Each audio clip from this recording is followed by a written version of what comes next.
All right, y'all. Interesting. Your underlying energy is the Queen of Cups, though. Love, feelings underneath that Six of Wands. Good. I like that combination. Okay, definitely feeling proud about the effort that you've been putting in, and definitely feeling more in love. I can see the Queen of Cups is trusting your intuition, following your instincts. Um, not really pushing too much or not really pulling, but had very lovely passive energy, right? Because she allows things to be. She just feels things flow through her. And I feel like you guys are just enjoying the experience of being in love. And, I feel like you also have someone in mind. Maybe you have someone that you may want, or there may be something in mind that you want as well.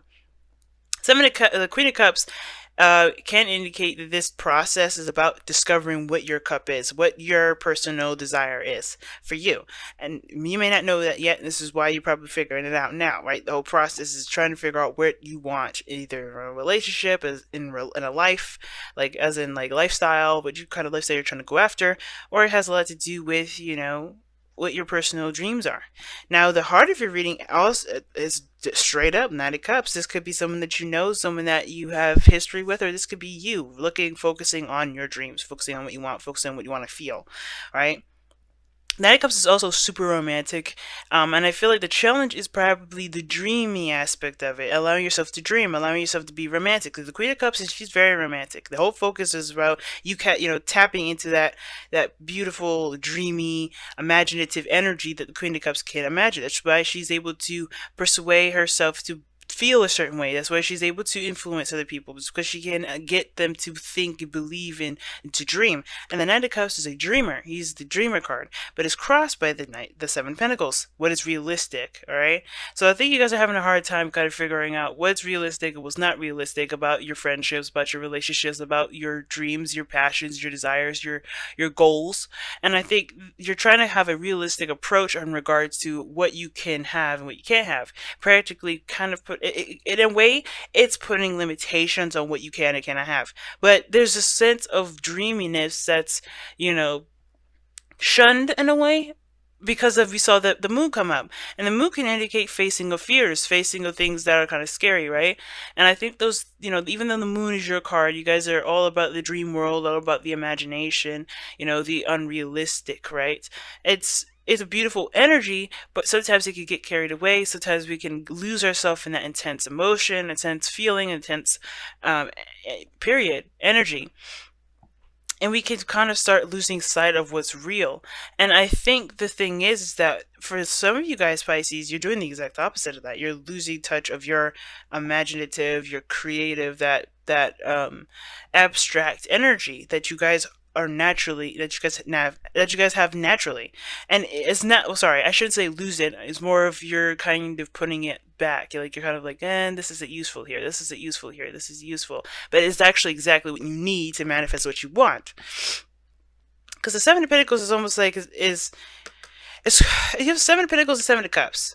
So very interesting that you have the reality and the fantasy in in this reading.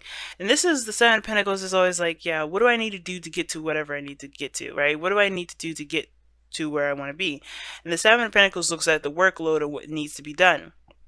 It tries to find more work to do, tries to figure out what he needs to do to really build on what he's already got. He's at a good space, right? He's made great progress, but it's not exactly where he wants to be. And he's looking at the practical aspects of it, what he needs to do to get there. And you have a awesome blend of you have a blend of Pentacle and Seven Cups here. That definitely speaks to me as very significant.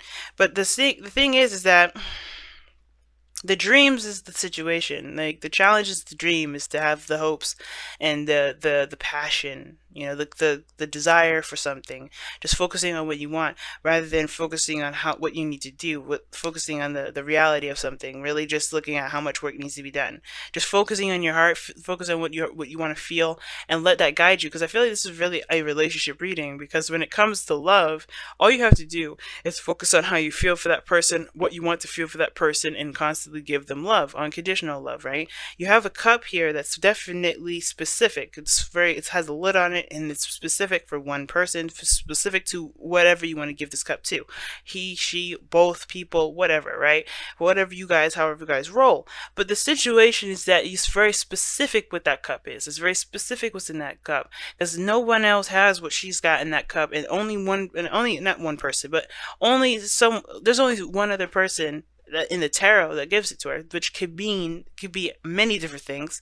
Obviously, the King of Cups can be in polygamy. It could be so many different things. But the point of it all is that this cup is specific to something. Her own desires, her own happiness, right? Her love is in a cup that's sacred and precious to her. And I think that's the thing. You're focusing and figuring out what exactly is that precious cup to you. Or if this precious cup that you have here, which I believe you already do have, is it worth pursuing? Is it worth continuing? Is it worth is it worth the effort and the time that's needed to continue to grow this? You have a new opportunity, though. This is what it's telling me. You had the opportunity in the past that opened the door for you to even contemplate this, or to even get this far, right? You got a door open where you could, go and pursue this love, pursue this person that you may have had feelings for, this friend that you may have had feelings for, or somebody from the past, someone you know from work, someone that you're very familiar with. If this is someone completely new, this is someone new that that has beautiful emotions, and as you share together. And here you have the Two of Pentacles. Now, some of you guys, you may be kind of figuring out who is the person that you want to pursue. Maybe you guys are trying to figure out which person it is that you want to be in a relationship with. You have the King of Swords and the King of Pentacles. And I feel like you guys are trying to figure out who your ideal lover is. Is it the person that is stable? Is it this person that is, a little bit more serious? It's, definitely communicative, intelligent, someone that you have great conversations with. And I feel like you're some of you guys may be trying to figure out what you guys want to do with two people. Some of you guys, there's no two people at all. This is you guys just trying to kind of keep the balance of a situation and try to make practical decisions based off of what you want. And that's not how it's going to work. Saves a little time, y'all. When it comes to the Two of Pentacles, the only way you're going to actually figure out what is of value to you is by looking at how you feel about those pentacles. And in order for you to look at how you feel about those pentacles, you have to look, you have to know what you feel.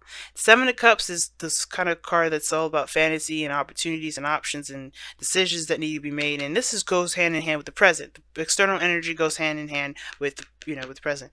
And I feel like you guys are trying to figure out your dream. You guys are trying to pick a dream from the practical aspect of your life, and it's not going to work that way. Similar to Seven of Pentacles, you're not going to get anywhere by constantly looking at the workload that needs to be done, or constantly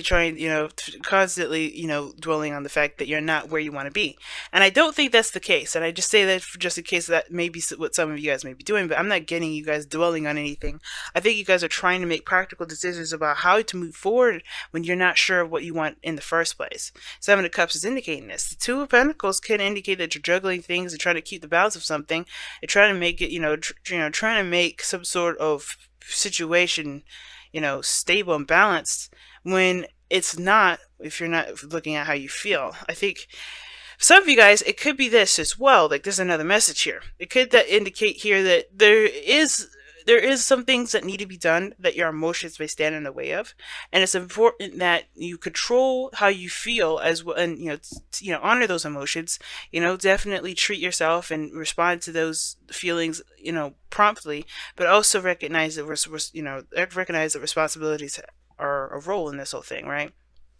I'm not saying that you guys are blowing any of these off, but what I am saying is that do allow yourself to, treat yourself sometimes. Allow yourself to feel, right? To go into fantasy world, take some time out and enjoy your life. Enjoy how you feel, this person, to enjoy life, period.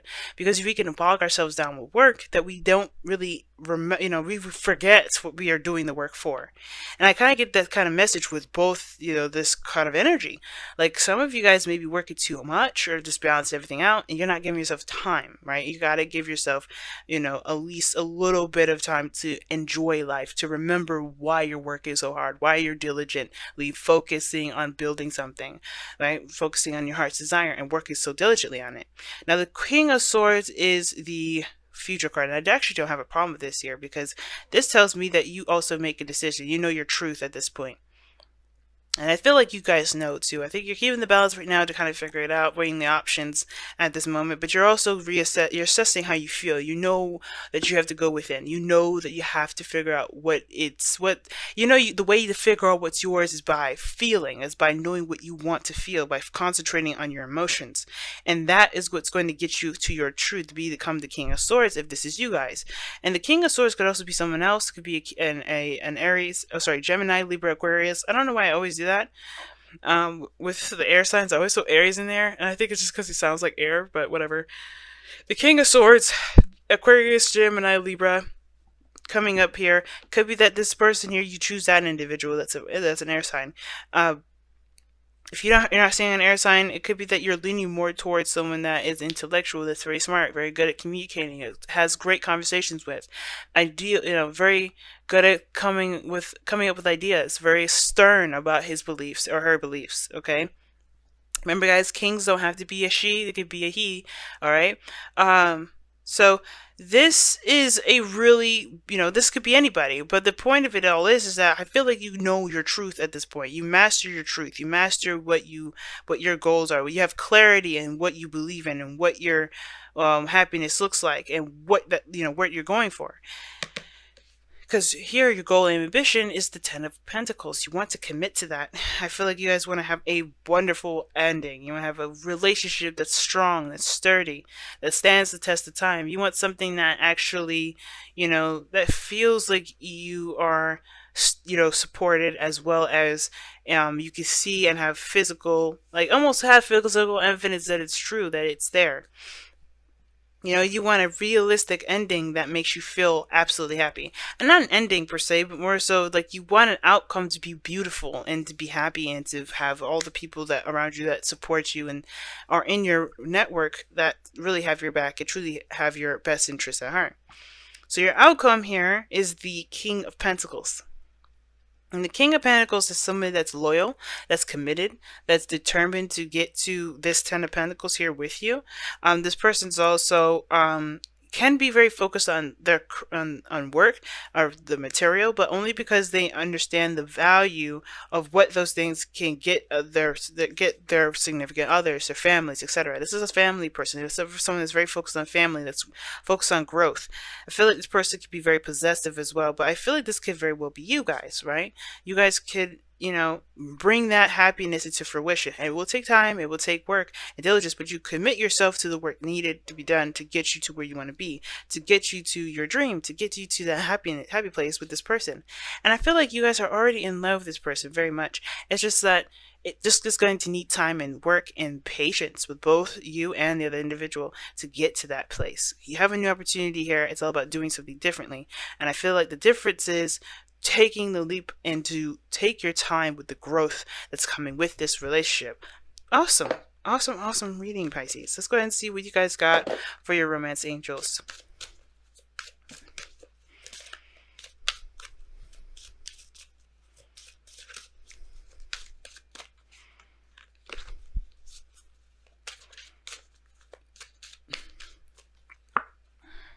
Keep an open mind. Your soulmates may differ from your usual type and expectations. So that kind of goes with the Queen of Cups and the Seven of Cups and Knight of Cups, because I feel like the Queen of Cups is very specific about what this cup goes to, who this cup belongs to, what this cup, who's going to take this cup from the Queen of Cups. That's a lot of cup in one sentence, right? But the thing is that she's focused on what she wants to feel. She's not focused on what the exact details of it. Because if she was more about details, it would be the Queen of Pentacles coming up there, not the Queen of Cups. She knows what she wants to feel and who this cup belongs to based off of how she feels for that person. It's never about the details of the dream. It's never about the absolute, okay, this person has to be 6'7" or 5'2", and this person has to have black hair and green eyes. It doesn't matter. It's not about the looks. It's not about the physical. It's not about the ego. It's about the emotions, the feeling. And I feel like this person that's around you at this moment, you're kind of a little iffy and not sure if you want to pursue it, but I feel like the more you get to know this person, the better you understand their truth, you understand their side. You'll see that they're, They may be coming off as the Knight of Cups, inconsistent, a bit of a player, kind of sweet talking and everybody. But I think he or she may be very serious, and the Queen of Swords may show their seriousness with their willingness to settle down. But it's not about the other person. It's also recognizing and understanding your truths and understanding your expectations and understanding what you're looking for in a partner, what you're ready for, what you are, not ready for. You know what I mean? You're understanding yourself when you understand someone else. But the thing is, you keep an open mind so that way you can get a new perspective, not just for yourself, not just for the people, for yourself, but to give you new ideas, to expand your horizons in regards to what you can have in your life, which you may not have even thought was possible. All right? So keeping an open mind is big, y'all. And remember, you're not manifesting a person. I would never, ever, ever, ever, ever recommend you doing that, because that is conjuring someone. That's not manifesting. That is conjuring, and that's dangerous. Like, just think about it. If you're okay with somebody manifesting you, like pretty much roadblocking your purpose in life just to have you in theirs, if you're okay with them doing that to you, so be it. I don't agree with it. I don't condone that. I feel like it's completely wrong. It's free will that you're taking advantage of. You're stealing someone's free will away from them. That's their right of being a human being on this planet, as the same as you. But you are allowed 100% to manifest someone that will bring you a feeling. Not a person, but the feeling, to have that feeling in yourself. Because sometimes you could have this feeling and not need a single person. And I know a lot of us want a relationship, but the thing is, where does love start? From the self. So you have to have that love with you. But you want to manifest what you want to feel in a relationship. Not the person that's going to give you that feeling. That's the big thing. The big part of it. Don't get wrapped up in the details. I feel like that's the biggest thing why the keep an open mind card came out, and that's why the Knight of Cups and the Seven of Pentacles came up. I was saying that it's too practical. You guys got to go back into that moon energy, dream, fantasize. Don't get lost in it, but don't get lost in the details and being too specific, because that specificness, you will get what you are looking for with the specificness. Now, miracles and blessings is awesome, all right? And this is talking about everything has its purposes, everything has its reasons why it comes about. It says everything has its gifts. So sometimes we're put in a situation where we're not necessarily too happy about, and we may kind of feel like, well, this kind of sucks. But remember, everything has its purpose. Everything happens for a reason. And sometimes we don't see it in the moment, but as we go through it, as we live our lives, as we, live through the experience, we understand what the gift really is. Something that's personal, something that's deep and spiritual, that no one else can take from us, no one else can see, and something that we can't really see either, but we can truly feel, and we know within our mind's eye that that gift that we have is something that can never be taken away. So everything has its blessings, everything has its miracles, right? Everything happens for a reason, and it's about what we do with those miracles that makes it a gift. Anything we do with it, everything we do with it is a gift. It's just, sometimes we just may not see it then, but understand that things happen for a reason, and it's never for our demise.